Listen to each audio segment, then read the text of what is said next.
सत श्री अकाल, कैम छो दोस्तों, नमस्ते। आज हम रिव्यू करने वाले हैं सिर्फ एक बंदा काफी है, मनोज वाजपेयी। Great actor.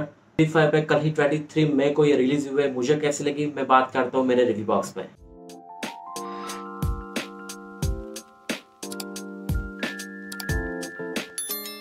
करते इस मूवी के प्लॉट के बारे में दोस्तों, हमें पता है कि ये आसाराम बापू के जो केस हुआ था उसके इर्द गिर्द घूमती है। हाँ, इस मूवी में इनका नाम नहीं लिया, पर डेफिनेटली आपको देख के पता ही चल जाएगा कि जो पूरा जो उसका लुक है और आवाज़ भी है वो ऑलमोस्ट ऑलमोस्ट उससे मैच करती है, तो आप डिनाई भी नहीं कर सकते। हाँ कि शुरू में आ जाता है डिस्क्लेमर कि इसको कोई आधारित वो रियल लाइफ की जो भी घटना है उसके आधारित हो सकता है, तो एक कोइंसिडेंस है, इसका कोई लेना देना नहीं है वगैरह वगैरह।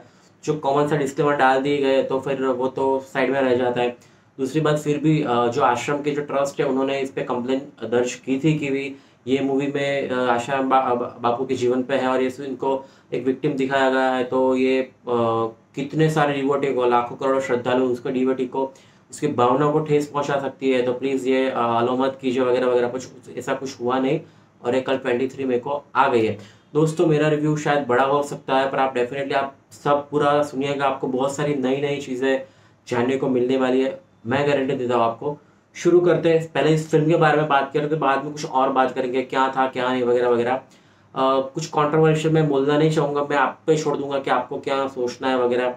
तो पहले बात करें फिल्म के बारे में, तो सर फिल्म में क्या एक कोर्टरूम ड्रामा है। मनोज वाजपेयी जो कि पीसी सोलंकी, मैं तो उसको बोलूंगा कि ये पीसी सोलंकी करके एक जो सेशन जज के लॉयर है उसकी ये कहानी है, तो उसके ही इर्द गिर्द घूमती है, उसकी लाइफ स्टोरी पे आधारित है। ये केस में कैसे लिया उन्होंने, वो पूरे 5 साल वो कैसे लड़े और फिर उसमें कैसे जीते। एक ही नाम उसमें रियल लिया है जो कि पीसी सोलंकी, बाकी सब नाम है इस मूवी में वो ऐसे कुछ जुलते मिलते नाम ले लिए, तो कोई डाउट ना कर पाए, पर पीसी सोलंकी का नाम परफेक्टली सेम है। तो पीसी सोलंकी के बारे में बहुत उन्होंने डिस्कस किया, उससे मिले, इंटरव्यू किए, तो बहुत ही रिसर्च किया था और उनके कैरेक्टर में ये लाया है मनोज वाजपेयी। मुझे लगता है कि मनोज वाजपेयी के सिवा ये कोई नहीं कर पाता। स्टोरी को शॉर्ट में देखते हैं, कैसी बात है कि हमको सबको स्टोरी पता है, तो अच्छे डायरेक्टर की क्या भूमिका है कि वो स्टोरी पता है फिर भी हमको इस तरह से वो पिरसेंगे कि हमको बहुत इंटरेस्टिंग लगे कि नहीं यार ऐसा हुआ था, वो इस इमोशंस को टच करेंगे, इतनी बढ़िया बढ़िया एक्टिंग करवाएंगे, तो हमको एंगेज कर पाती है। तो ये डेफिनेटली ये मूवी बिल्कुल एंगेज करती है। इसके स्टोरी में ऐसा है कि बाबा सबको पता है, वो जब विक्टिम में रेप के विक्टिम में आता है तो उसकी गिरफ्तारी होती है, फिर उस पर केस चलता है। ये बात है 2013 की, तो वहाँ से केस शुरू हुआ था। बहुत सारे बड़े बड़े नामी नामी जज, मतलब बहुत शानदार जज, आप नाम ले लो, राम जेठमलानी हो या फिर सलमान खुर्शीद हो जो कि कांग्रेस के बड़े एक्स मिनिस्टर भी थे, या फिर सुब्रमण्यम स्वामी हो, और बहुत सारे एक्स अभी चीफ जस्टिस भी रह चुके थे हाई सुप्रीम कोर्ट में, तो वो भी थे। बहुत सारे नाम थे उसमें, 6 7 8 बहुत सारे बिग बिग बिग टाइकून जो लॉ में कहे जाते हैं, वो आसाराम बापू की ओर से लड़े थे। और यहाँ पे बंदा एक ही था, पीसी सोलंकी, और बंदे ने एक भी रुपए लिए बिना, जी हाँ दोस्तों, उन्होंने एक भी फी नहीं ली। हाँ, उन्होंने, मैंने सर्च किया तो उन्होंने बोला है कि जब मुझे बहुत बार टूरिंग करना पड़ता था, 6 7 बार दिल्ली गया, एक बार सुप्रीम कोर्ट के एकदम शॉर्ट नोटिस में जाना हुआ था, और जहाँ भी कोर्ट में कुछ क्लैरिकल वर्क के लिए पैसे थे तो वो जो भी 8 10 हज़ार होते थे, जो भी कुछ प्रोसीडिंग के, वो लिए हैं। बाकी उन्होंने ये 5 साल के जो भी कुछ कोर्ट प्रोसीडिंग्स हुई उसके लिए एक भी रुपया उन्होंने लिया नहीं है। Salute to him. और बात है कि इतना बड़ा करोड़ों 10,000 करोड़ के आसामी थे आसाराम बापू, और इसकी इतनी बड़ी जायदाद, इतने बड़े लाखों करोड़ों भक्त है, और ऐसे बड़े नेता को जिसका पॉलिटिकल बहुत कनेक्शन है, इसके सामने केस लड़ना, बॉस डेयरिंग का गजब गजब डेयरिंग चाहिए। और उसके जो पीड़िता है उसके जिसका नाम इसमें नूह है, तो उसके पिता और माता का भी बहुत सारा हिम्मत की दाद देनी चाहिए। लड़की तो की तो दाद देनी ही चाहिए कि इतने सारे बड़े आदमी के सामने बोलना और अपने सेंटेंस पे, अपने ये पूरा इतना थॉट है उस पे कायम रहना, क्योंकि बहुत सारे थ्रेट्स आते हैं, बहुत सारे मारने की धमकी आती है। इसके 3 जो चीफ गवाह थे उसको तो मार दिया गया था, मर्डर किया गया था, और 7 को इंजर्ड किया गया था, और उसके मम्मी पापा को भी बहुत डेथ थ्रेट्स आते थे। जो उसके पापा वहाँ काम करते थे बिजनेस में, उसको सभी पूरे पार्टनर ने सब अपने पीछे हट कर लिया, वो सब फाइनेंशियल भी बहुत लॉस हुआ था, तो कोई साथ में नहीं था। और ये मनोज वाजपेयी जो कि पीसी सोलंकी की भूमिका में, उसको भी बहुत सारे लॉन्च के लिए फोन आए, बहुत सारे थ्रेट्स आए, 1 2 बार उसका पीछा भी किया गया। और 10 करोड़ तक उनको बोला गया था, 10 करोड़ बोलो ज़्यादा बोलो, अब मतलब सोचिए आप, 10 करोड़ की लाश को ठुकरा दे जस्ट बंदा बिकॉज ऑफ वो पीड़िता है, उसकी चेहरे पे उसको स्माइल चाहिए, वही रीजन है कि नहीं उसके माँ बाप का उसको मतलब उसको दिल में लग गया कि नहीं यार उसको ये सही है, मुझे उनको जिताना है, उनको न्याय मिलना चाहिए। और इसी टॉपिक से विदाउट एनी मनी वो लड़की के मुंह पे सिर्फ हाँ स्माइल देखने के लिए वो केस लड़ता है, शानदार से लड़ता है, बड़े बड़े लॉयर उसके सामने लड़ता है और अंत में जीत हासिल करता है। तो यही पूरी स्टोरी दोस्तों बहुत अच्छी तरीके से दिखाई गई है, कहीं पर भी आपको बोरिंग नहीं लगेगा, बहुत ही इंटेंस तरीके से, बहुत ही इमोशनल तरीके से, बहुत ही अच्छी तरह से दिखाई गई है। बापू है उसकी जो भी कुछ बातें उनका व्यू पॉइंट नहीं दिया गया, पर मैं आपको सुनाता हूँ कि जब ये इंसिडेंस हुआ था एक्चुअली वो उसकी अरेस्ट सब अगस्त 2013 में हुआ था। तो अप्रैल मई के टाइम पे, अप्रैल मई 2013 पे उनका एक ऑडियो है कि मतलब वो क्या क्या बात करते हैं अपने जस्टिस में, अपने खुलासे में क्या बोलते हैं, वो मैं आपको सुनाता हूँ। गंदे उस प्रकार का कुछ भी नहीं है। खाली ऊपर ऊपर से भी जो आरोप बताए गए हैं कि मुंह दबोच दिया और ऐसा वैसा घिनौना कुछ कर। अगर मुंह दबोचा और 1.5 घंटा मुंह दबोचा तो मेरी कुटिया और उनकी माँ 10 फीट का 15 फीट का अंतर है। और रात का समय है तो माँ आती, भाई पिता भी बैठे थे और फार्म हाउस के मालिक भी हैं। मैं मेरे जैसा व्यक्ति किसी का रात को मुंह दबोचे और वहां तो जरा सा इतना भी करो ना तो दूर तक जाता है। फार्म हाउस में शांत होता है। फार्म हाउस जैसे सेठों के होते ऐसा नहीं, वो किसान का ही घर था और किसान गरीब नहीं मेरे लिए कुटिया बनाई थी पास में। तो आपका और मेरा आवाज भी वहां पहुंच जाए। अब ऊंच ऊं करे ना, बच्चा जरा सा रोए तो आवाज पहुंच जाए। तो 1.5 घंटा तक मैं मुंह दबोचता रहा और जो भी आरोप लगाए तो वो चिल्लाती रही। तो माँ पास में बैठी है, पिताजी हैं, फार्म हाउस के लोग हैं। अभी 9 भी नहीं, 9 9:30 बजे हैं तो कोई भी नहीं आया। अच्छा 1.5 घंटा मुंह दबाया तो फिर कुछ निशान भी होने चाहिए, वो भी नहीं हुआ। चलो फिर अपनी सहेली से, पास में ही वो दूसरा कोई फार्म हाउस फार्मल है गरीब, उसकी सहेली से दूसरे दिन मिली जुली है। तो ऐसा कुछ होता तो वहीं सहेली के यहाँ, माँ बाप के यहाँ, आप सुनिए अब 1 मिनट, और अथवा तो FRI करने जाते। अब हुई घटना 15 तारीख या जो भी 14-15 जो भी बोलते, और FRI हुई है 20 तारीख। अपने घर गए वहां नहीं हुई, जोधपुर में नहीं हुई और दिल्ली में हुई, और बापू से कोई हमको मिलने नहीं देता। ये बिल्कुल झूठी बात है। हमको तो विषय में आपको बताऊंगा नहीं तो आप पूर्ण तसल्ली करेंगे। माँ बाप के साथ आई थी, अकेली नहीं थी, ठीक। फिर वहाँ आने के बाद हम अपने का जो कुटिया है, वो जो मकान वाला है उसका मकान और हमारी कुटिया बिल्कुल 10-15 मीटर पे ही है। तो हम बाहर निकलते तभी लोग हमसे मिलते हैं। कुटिया में कोई आता नहीं।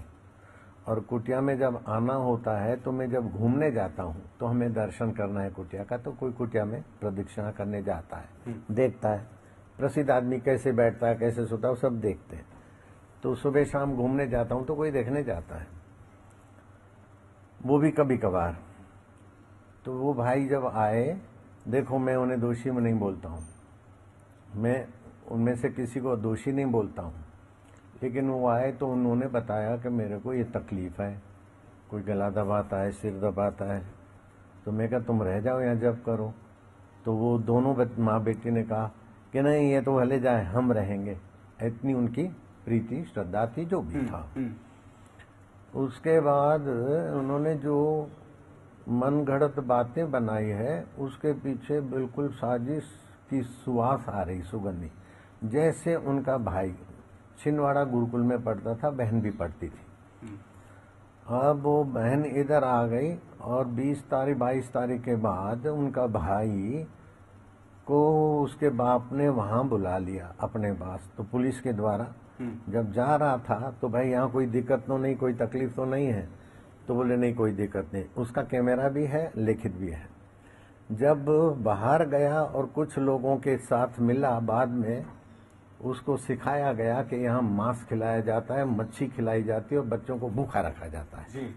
ये उस बच्चे के वचन नहीं है, साजिशकर्ताओं ने सिखाया है, बच्चे का दोष नहीं है। इसी प्रकार संवेदनहीनता नहीं है। मैं और एक मैं इंटरेस्टिंग बात मैं बताना चाहता हूँ आपको दोस्तों कि यार ये जब उनको गिरफ्तार किया गया था तो बहुत सारे मतलब ये इतना इसमें मूवी में नहीं दिखाया गया, मैं आपकी जानकारी के लिए बताऊँ, इतना इंटरेस्टिंग था कि बहुत सारी एसपी एएसपी की जो टीम थी वो वहाँ पर गई थी उसके आश्रम में, उनको अरेस्ट मध्य प्रदेश से किया गया था।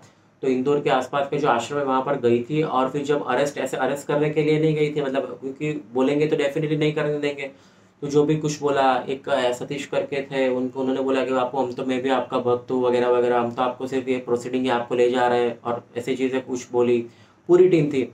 और फिर वो बापू अपने बेटे और बेटी से कुछ बात कर रहे हैं कि कल सुबह जाएंगे, तब तक वो 1 लाख सभी मेरे श्रद्धालु को सब भीड़ कर दो, देखते हैं पुलिस क्या कैसे ले जाती है।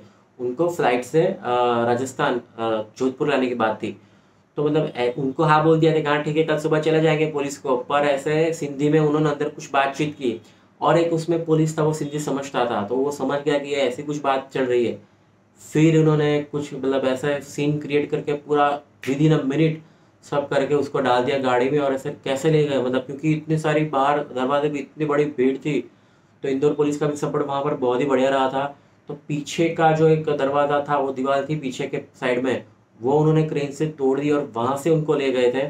और इंटरेस्टिंगली एक चीज़ ऐसी होती है कि वो इतना शॉर्ट टाइम में हो गया था सब, तो एक पुलिस ऑफिसर थी वो वहाँ पर रह गई थी।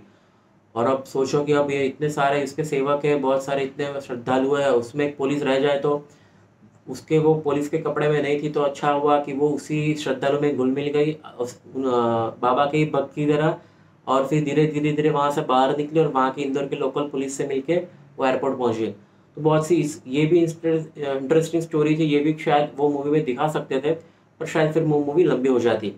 और बात करते हैं कि दोस्तों इस ये आपने मैंने आपको क्लिप सुना है कि वो बोल रहे कि नहीं मेरा कुछ फॉल्ट नहीं था, तो बाद में उन्होंने कुछ कॉन्ट्राडिक्ट करके कुछ बात हुई थी, वो भी मैं आपको सुनाता हूँ, जो कि आईपीएस अजय करके उन्होंने ये बात की थी। रखा होता है वहां जाके देखता हूँ तो इससे पहले वो टेलीफोनिकली बात होती है तो हमारे ऑफिसर से बताते हैं कि सर अभी तो इसने कुछ नहीं बताया, ये तो अपने एक ही बात पे कायम है कि मेरे खिलाफ साजिश है, तुम मुझे परेशान कर रहे हो। जो ही मैं वहां पहुंचता हूँ, पहुंचते देखता हूँ कि वो सोफे पे बैठा है, तो ये एक उससे पहले मुझे ये एहसास नहीं था कि उसके साथ ऐसा जेंटली ट्रीटमेंट किया जा रहा है। वहां पहुंचते ही एक नेचुरल जो गुस्सा है वो आना लाजमी था। मैं मेरे ऑफिसर से बोलता हूँ कि अमित ये क्या कर रखा है तुमने, इसको इतनी हिम्मत की तुमने, उसको अभी तक सोफे पे बैठा के इसकी आवभगत में लगे हो। ये शायद इतना हिंट काफी था अमित के लिए, और उसने इमीडिएटली आसाराम को कुछ जो लंबा चौड़ा जो कुछ है वो किताब में पढ़ने को मिलेगा, लेकिन अमित ने within no time Asaram को सोफे से धरातल पे बैठा है, और जो ही वो जमीन पे बैठता है, बैठते ही जैसे तो उसका रूप ही बदल गया हो, तो वो एक इमीडिएट उसके मुंह से निकलती है कि मुझसे गलती हो गई, मुझसे पाप हो गया, ये सेंटेंस वो बोलता है। और उसके बाद कंप्लीट नरेशन जो विक्टिम ने जो नरेट की थी कंप्लीट स्टोरी, एग्जैक्ट उसी तरह से वो अपनी पूरी स्टोरी नरेट करने लगता है। और उस समय हमें इस चीज की तसल्ली होती है कि हमने जो कुछ किया है इन्वेस्टिगेशन में वो फ्रेक्टिफाई होता दिख रहा है, हम सही दिशा में जा रहे हैं। फिल्म के पॉजिटिव में बात कर रहे हैं दोस्तों, ये पॉजिटिव में इसकी स्टोरी ही पॉजिटिव है कि आपको छू जाएगी कि सी हर एक फील्ड में बहुत सारे ऐसे भी आदमी होते हैं जो पैसे के लिए काम नहीं करते, खरीदे नहीं जाते, तभी हमारा तंत्र चलता है। सभी भ्रष्ट नहीं होते, सभी एक जैसा नहीं होते। पीसी सलों के जैसे भी लॉयर्स होते हैं जो कहीं भी तरह से खरीदे ना जाए, अपने लाइफ थ्रेट है फिर भी बिना कोई मोटिव, बिना कोई गिर ऐसे केस दिल और जान से लड़ते हैं बिकॉज ऑफ जस्टिस। बिना एक पैसे के मुझे टच यही कर गया कि यार बंदा इतना इतने लोगों के सामने पड़ा है और एक भी पैसा नहीं लेगा। तो यार ये सैल्यूट है इसके लिए। मनोज वाजपेयी ने जिस तरह निभाया है दोस्तों, आपको लगेगा कि मनोज वाजपेयी के अलावा ये कोई भी नहीं कर सकता। कि देखो लास्ट में एक मोनोलॉग आता है, उसमें आपको पता चलेगा कि 3 4 5 मिनट का जो मोनोलॉग है उसमें इतना ठहराव चाहिए। जो है ना कोई स्पीच देता है उसको आरो ओवरो, अमिताभ बच्चन को ले लो, ये इरफान खान थे उनको ले लो, ये सब बढ़िया बढ़िया एक्टर्स है ना, इनकी यही खासियत है। वो सब नाटक और इतना वगैरह करके इतनी ट्रेन लेके इतना आवाज़ को उन्होंने बुलंद किया होता है ना कि वो आरो अवरो लेना है, कहाँ स्टॉप रहना है, और उसके साथ एक्सप्रेशन लास्ट में उसका जो दिखाता है कि नहीं, उसको ट्रैमर दिखाना है, उसको कितना एंग्री होकर उन्होंने डायलॉग दे दिया है, तो फिर ऐसा उसके होठ भी हिलते हैं, हाथ भी हिलते हैं, और इतना इंटेंस तरीके से उन्होंने प्ले किया है कि शानदार। पूरी मूवी में उन्होंने एक्टिंग बहुत शानदार की है। जो पीड़िता है उसकी भी एक्टिंग शानदार है, आपको लगेगा कि नहीं ये 100 नहीं 200% यही लड़की थी वो। तो उसने भी बहुत शानदार एक्टिंग की, उसके माँ बाप की एक्टिंग भी शानदार है। तो ओवरऑल एक्टिंग तो सबकी ज़बरदस्त है। बीच में जो इंटेंस म्यूज़िक भी आता है, बैकग्राउंड म्यूज़िक, वो भी बहुत अच्छा है। और मुझे तो कोई नेगेटिव पॉइंट नहीं लगा। हाँ, शायद ये सब बोल सकते हैं कि ये भी प्रोपोगंडा है कि हिंदू जो भी आइडल है, हिंदू गॉड मैन है, उसको ब्लेम करने का वगैरह वगैरह। तो उसमें मैं नहीं पढ़ता, ऑलरेडी गॉड जजमेंट दे चुकी है, उसको कल्प्रिट ठहरा चुके हैं। कुछ लोग अभी भी ऐसा बोलते हैं, उसके फॉलोअर्स, बहुत सारे फॉलोअर्स अभी भी हैं उनके, वो बोलते हैं ये साजिश है कि ये ही इज़ इनोसेंट, ये सब पूरा उसका माया जाल रचा है। और रीज़न ये है कि दोस्तों आसाराम बापू वो बहुत जो भी कन्वर्जन होता है, ये केरला स्टोरी से भी कनेक्शन आप बोल सकते हैं। आसाराम बापू एक हिंदू के बहुत बड़े नेता थे, और हर बार वो अपोज करते थे कि जो हिंदू है वो क्रिश्चियन और मुस्लिम में कन्वर्ट हो रहे हैं, तो उनको वो खुलेआम चैलेंज करते थे। और ऐसा बोला जा रहा है क्रिश्चियन मिशनरी ने ये सब पूरा जो मामला था उसको फंडिंग किया, और सोनिया गांधी और कुछ कांग्रेस के लीडर्स उसमें शामिल थे वगैरह। ये सब ऑनलाइन आप पढ़ेंगे जब ये सब डाउट की बात है तो सब आएगी, पर उसमें हम नहीं पढ़ते क्योंकि अब जजमेंट दे दिया है तो हम क्यों बोले। हाँ, ऐसी बात है कि मतलब बाद में सुब्रमण्यम स्वामी वगैरह ने बहुत सारे स्टेटमेंट दिए थे वगैरह वगैरह, तो उसको हम अभी बहुत याद नहीं करते अभी तक। नेगेटिव के बारे में तो मुझे कुछ नहीं लगता है कि कुछ नेगेटिव हो। अ, सभी पॉजिटिव मुझे लगा। नेगेटिव में एक बात बोल सकते हैं कि इसमें आसाराम बापू का जो जो भी बापू बोल लीजिए आप, तो उसका कुछ कैरेक्टर थोड़ा होना चाहिए था, वो नहीं है। उसको कोई स्पीच देनी चाहिए थी, मतलब कि उनका क्या कहना है वो एस्पेक्ट इसमें नहीं दिखाया गया। वो शायद होता तो हमें ज़्यादा मज़ा आता कि नहीं उनको भी क्या कह रहे हैं, उन्होंने कुछ तो कहा होगा ना, तो वो कुछ इसमें नहीं दिखाया गया है। बाकी तो इस मूवी के कोई ये रियल लाइफ पे बेस्ड है, भले उन्होंने फिक्शनल बोला है, तो उसमें मुझे तो कुछ नेगेटिव नहीं लगा। मेरे हिसाब से 4 स्टार आउट ऑफ 5। मुझे टच कर गई, आपको भी टच करेगी, तो घर पे ही आप देख सकते हैं। फैमिली के साथ शायद नहीं देख सकते क्योंकि आज थोड़ा इंटेंस सीन है, तो 16 के अबव डेफिनेटली देख सकते हैं। तो आपने देखी तो मुझे बताइएगा आपको कैसी लगी। Thank you so much.